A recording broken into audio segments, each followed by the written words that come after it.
Hey, it's John from brew-dudes.com, and today is Black Lager Brew Day. Brewing lagers in the wintertime is ideal because the air temperatures are pretty cold and the groundwater temperature is pretty cold too, especially if you're using an immersion chiller to get your wort down to fermentation temperatures, which for me tend to be between 45 and 50 degrees. So let's get going with this brew day.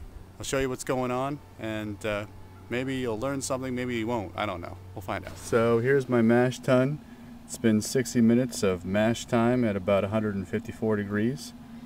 I like the looks of those bubbles. Looks like the starch has converted to sugars. So let's, I'm going to drop it down into this other cooler. This is where I actually get some measurements of how much wort is coming off the out of the mash tun.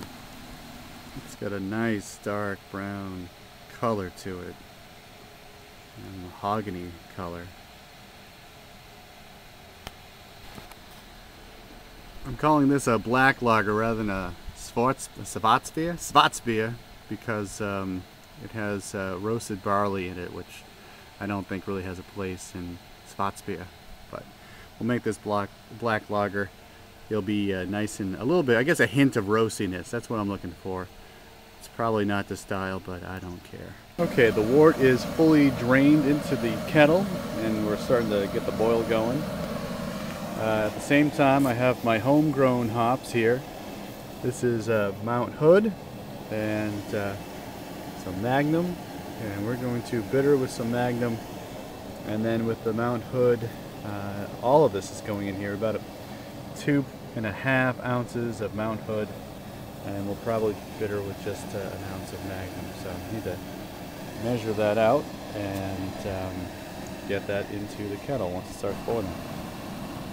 One thing about brewing in the wintertime, the boils do take a long time to get going.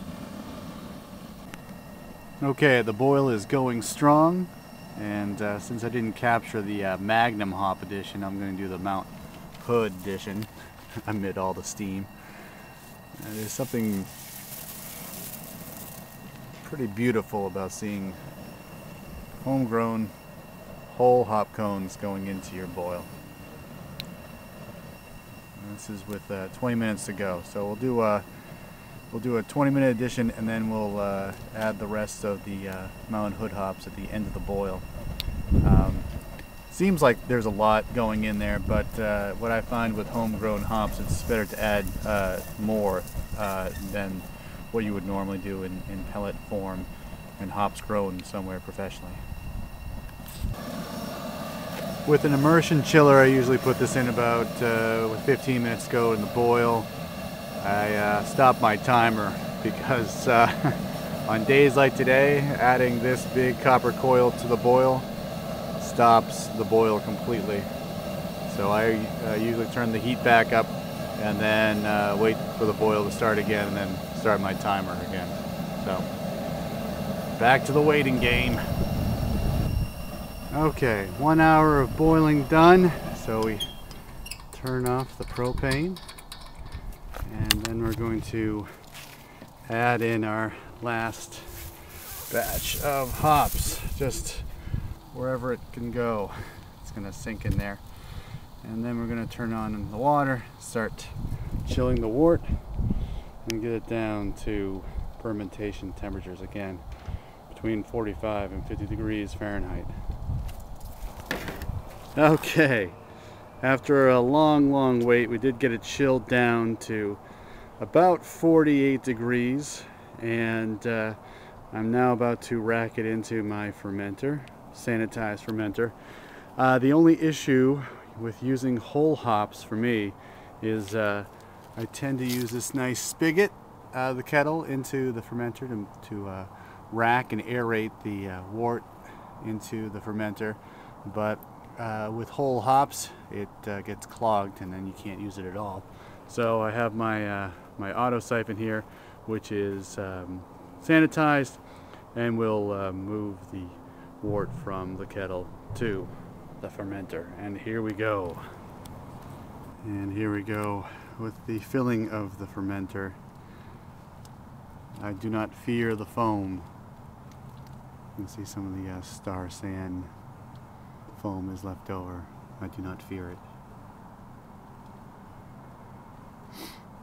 Yeah, look at that. I don't know if you can read that. The temperature gauge is saying it's, it's 39 degrees Fahrenheit outside.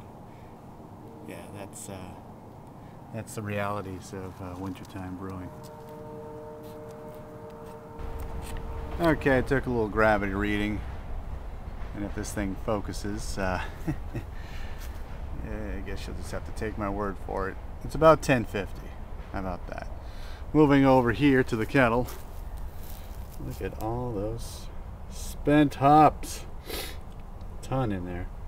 And actually, you should keep in mind as well, if you're using whole hops, there's a lot of wort that gets absorbed by them. I think I just got under 5 gallons into my fermenter, and I really wanted to get more like 5 1/4, but that's just things that happen when you brew with whole hops. Okay, let's aerate this. Okay, so don't mind my shadow.